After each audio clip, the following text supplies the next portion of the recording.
Sonnathi.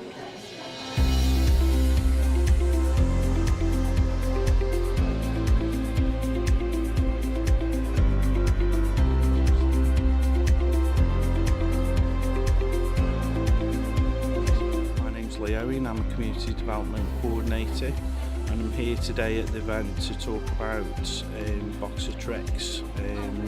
Generally the box of tricks is a concept, it's an idea, and it's to do with using any form of assistive technology to help somebody live more independently.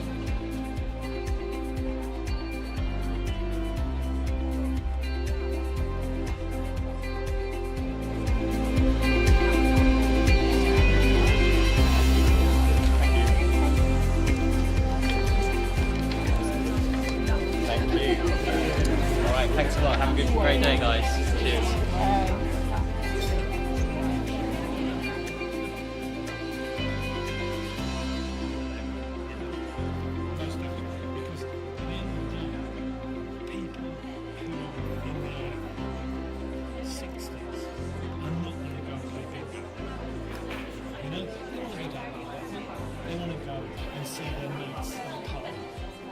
We've concentrated quite a lot in the past on our diagnosis rates, and now we've got really good diagnosis rates across the 2 CCGs. We want to look at the pathway afterwards and how we support patients and carers. We have a lot of fantastic services out there, and it's a matter of just joining people up and making sure GPs and primary care staff are aware of the services that are available to patients and carers. I'm a general practitioner. I work at Council Primary Care Centre locally. I'm also the clinical associate for dementia for Stoke CCG. We kind of planned this program just to make sure the effects of dementia, make sure people, general practitioners, are kind of aware of the referral pathways what we have for dementia, so that we can actually make sure people with memory problems are kind of referred appropriately, that they're diagnosed early so that they can have all the necessary care what they are entitled to, and make sure their aftercare is actually provided later on. So we've got a fantastic kind of program which was very well drafted and which has been going on planning for the last few months. So I hope what people can actually take off from the program is make sure they are aware of the help for people with dementia, they are aware of the referral pathways, and they are aware of all the aftercare what can be provided for people with dementia and also for the carers. So that's about it really. I'm Diane Adams. I'm a practice manager at 5 Times GP Surgery in Shelton. Okay, Diane, what are you expecting from today? Well, hopefully how to, after diagnosis, how to live well, how to cope with the condition, not only as a patient but as a carer, you know, and as I think just a lay person on the outside, just looking at how we can actually help our patients and carers and things like that. Good afternoon, everybody. How many of you have actually heard of Approach? So, good number. That's good. How many of you know how old Approach is? How old? 35 years, correct, yeah. We've been in this game a long time. And we started because of an organisation over in the corner there called Beth Johnson. And Beth Johnson started an initiative project 35 years ago because they knew that people with dementia weren't being helped or supported in the then very large day centres that were very prevalent across Staffordshire. And we've worked for 35 years to continue to be an initiative service. The dementia strategy came out in 2009 in the February. By the September we'd set up an advisory service. And we're still running it. We are your advisory service. We are commissioned by you to support people during the process of diagnosis and then onwards for the rest of their lives. We've got people on our database that have been there all that time. And they've not used all our services all the time, they use them when they need to. And they drop in and they drop out, and that's great, that's fine. Because things change and they want to do something, we'll help them, and then they've done that and they get on with their lives. And that's what it's about. We've got 10 people who are dedicated in our advisory team, and we have over 50 staff at Approach. All those staff are trained in dementia awareness, and we have 60 volunteers. And they're all there to help you maintain those people in the community. Because that's what we're about. We're making sure that people have an independent life. One of our advisors, or one of our advisory teams, is actually a qualified nurse with an active PIN. She's also trained in palliative care. We've got people who've worked in mental health services for 30 odd years, mental health nurses, a whole range of different skills and experiences. So I just wanted to say that because I wanted people to understand who we were as an organisation and that we're your organisation to help you in what you do. I've got some very similar slides, which is not totally surprising. In fact, I've got a picture of a certain country singer as well who was in the Beach Boys. Who's that then? Yeah, well anyway, let's just move on. No, is it that way? Hang on, which way do I do this, folks? Is it the big one? No? That's... Jayne, which one do I do? So, that is just a prettier way of saying how many people are affected by dementia and how many people are going to be affected by dementia. I always say when I show that slide that the big blue square, I'm in the middle of it. I'm 55, in fact I'm only 56 soon, and so in 30 odd years time when I'm 86, I'm not going to be alone. I'm a baby boomer, and that's an issue, which I'll come on to in a minute. Am I not doing this right? Is that right? Oh, there. Now, that lady there, that's my grandmother. My grandmother had dementia, wasn't diagnosed. She was actually a nurse as well. That was taken just before she went to India to finish her training. And she spent the latter part of her life in a nursing home. Some of you have heard me say this before, but it's an important point. She was okay in that nursing home. She was there for the last 6-8 months of her life. She shared a bedroom with 4 other ladies, and the bathroom was down the hall. Now, if I said to any one of you that you were going to spend the latter part of your life in that sort of environment, you'd tell me to get lost. But she was all right with it. She was one of 12 children, brought up in a 4-roomed cottage. They had no bathroom, and the loo was across the yard. So things have changed, yeah? Things have moved. That guy there, that's my dad. My dad had vascular dementia for the last 5 years of his life. It didn't kill him, because vascular dementia doesn't kill you. He died of a brain hemorrhage, and thankfully that did kill him, because by the time he died, he was not a happy man. And that was really difficult for us as a family. I'm telling you these things because I want you to understand that though there are many famous people that we see pictures of with dementia, it affects everybody. It's non-discriminatory, it's got no cultural boundaries, it doesn't care what your mental capacity is in terms of intellect, because it will get anybody. Now, here is that famous country singer, but on the other side, we've got a picture of a glam rock band called Mott the Hoople, who I particularly like, they're one of my favourite bands. The guy over at the right end, next to Glenn Campbell, that is Dale Griffin. Dale Griffin died about 18 months ago. He was the drummer. He had early onset Alzheimer's disease. They had a real problem with that guy. Where do you care for an ageing glam rock star? They did really struggle to find him appropriate care. I'm just giving this in context so you've got some idea of the diversity and the problems we have in today's society, dealing with the numbers that we're talking about. But let's talk about the Dementia Advisory Service that you've commissioned and that we've been providing for the last 9 years. That service is there to make sure that people are remaining independent. And we do that by being person-centred in the approach that we provide. And that ethos runs through everything that we do. And we believe that the objectives of that is to increase awareness. And increasing awareness is really important. I was delighted to be invited here this afternoon because of the opportunity of talking to people like yourself and just reminding you that we're here and we're here to help you and all the things that people have been talking about in terms of being a dementia-friendly surgery. We can help you do that. We're part of the Dementia Action Alliance for Staffordshire, and we've helped a number of surgeries actually get involved in that. And that's a really good thing, because actually making it easier for somebody to use your surgery means that they may not be so fearful in coming along when they're not feeling very well. And then you're going to meet them earlier, and what's that going to mean? It means they're not going to end up in crisis and end up at A&E. So those sorts of things can make a big difference, and we can help you with that. And we'll advise and support. And guess what? We don't charge any money for that. That's not a chargeable service. That's just something we do because that's who we are as an organisation. We also provide dementia friend sessions. And I always say that if you've got 6 people, I'll come and see you.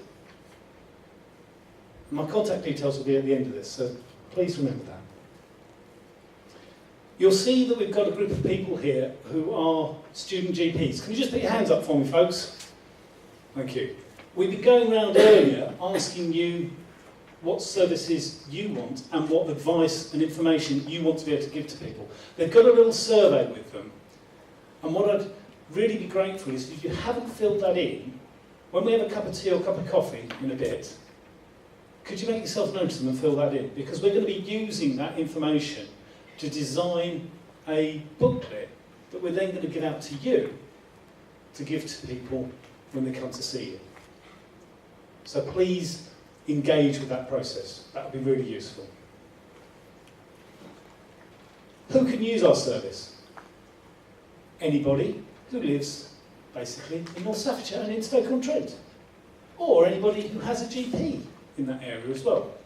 So we don't mind if you live in Crewe but you happen to go to the doctors in Detley, because that's okay, isn't it? And similarly, if you are just on the cusp of the Market Drayton area, so you live in Shropshire, but you use GP in Loggerheads, that's okay too. So what is a dementia advisor? They are a friend. They're a person who will help you. They are somebody who will support you. They will be there when you need them. They will also signpost to other services. Because we don't know everything, but we know a lot of people. Because if you've been doing something for 35 years, you build a bit of a network up. My ex-wife called me a dementia tart. Well, I accept that title, yeah? Because I've spent a lot of time making sure I know what's going on. We have 2 different types of support, but they merge across each other, folks, yeah?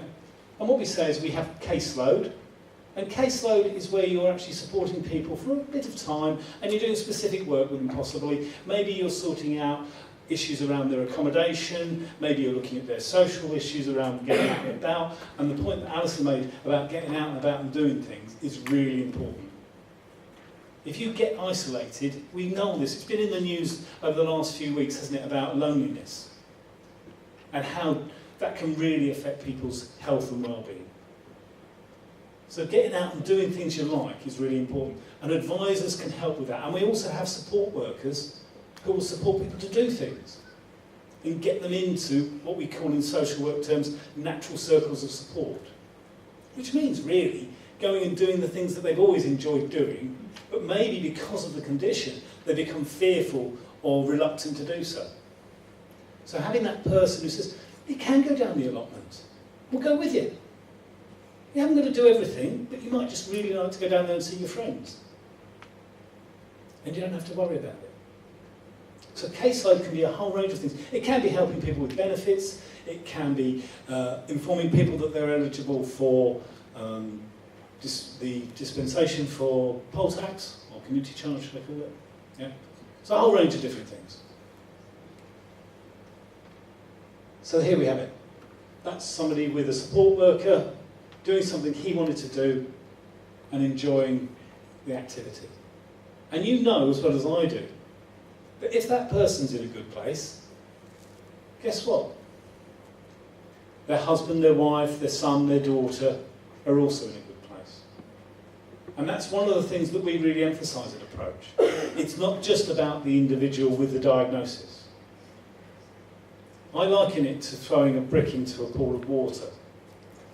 The ripple, the bleed of a diagnosis, and how it can affect all sorts of different people. Certainly with my father, the ripple across the family was, well, stunning, not in a good way. And it took us a long time to get our heads around what had happened to him. But you can, with support and with advice and with an understanding that they're still that person. You've just got to find other ways of engaging with them so that they're back where they have always been, which is the person they are. Caseload. Caseload can be very simple. It can be just a phone call. I've done caseload, and you wouldn't say that the CEO would normally do that, but people can ring into our offices. Very simple number for local people. It's 01782, of course, but it's 214999. And that might be just saying, oh yes, I know about that. It'd be a good idea if you rang this person. It could be that we send packs out. We have a pack of information with a whole load of helpful information and advice, and also signposting to other organisations. And that's how caseload works. Approach believes that there are challenges in North Staffordshire, and a lot of it's about the stigma attached to a diagnosis. People don't want to know, because there is no cure, and that's a harsh thing to say, but we know it's true. People say, I don't want to know about that, thank you very much. But we try and say, well, actually, you should know about it, and let's help you. I'd rather know, and I'd rather support people to know, because then they can live well with it. And living well with dementia might sound like a trite little advertising statement, but actually it's true. And that's what we do as an organisation. We support people to live well with dementia and to support their families. And we believe there is an issue about minority groups as well. But it's getting better. When I came to Approach 10 years ago, we didn't have any real interaction with the minority groups in North Staffordshire. We're beginning to change that. We're beginning to get our heads around how to do that and how to engage. And we want your help to do that, because I think it's so important. These are some comments that people have made about our services. And we get negative ones as well, but I tell you, the vast majority of things are very positive. And people are in a better place by using our services. And I'll come back to the point. It's your service, you've commissioned it, so please use it. Not because you'll lose it, but because it's there. And it's the right thing to be doing, to making sure that people get the support they need to stay independent in the community. So I'll remind you that we're going to have a break in a bit, and please have a chat with our student GPs who are here, because that is going to help to inform how we put together the leaflet that we're going to be designing. Come and visit us over at the stand, and come and get information and leaflets, and talk to us about what you want to support you in your role. That's the point where we say there isn't any questions, because I believe there's not a question bit now. There might be later. But come and ask me questions if you want, or come and ask my staff. And I'm going to roll up now, because I know we're running a bit over time, and say thank you very much.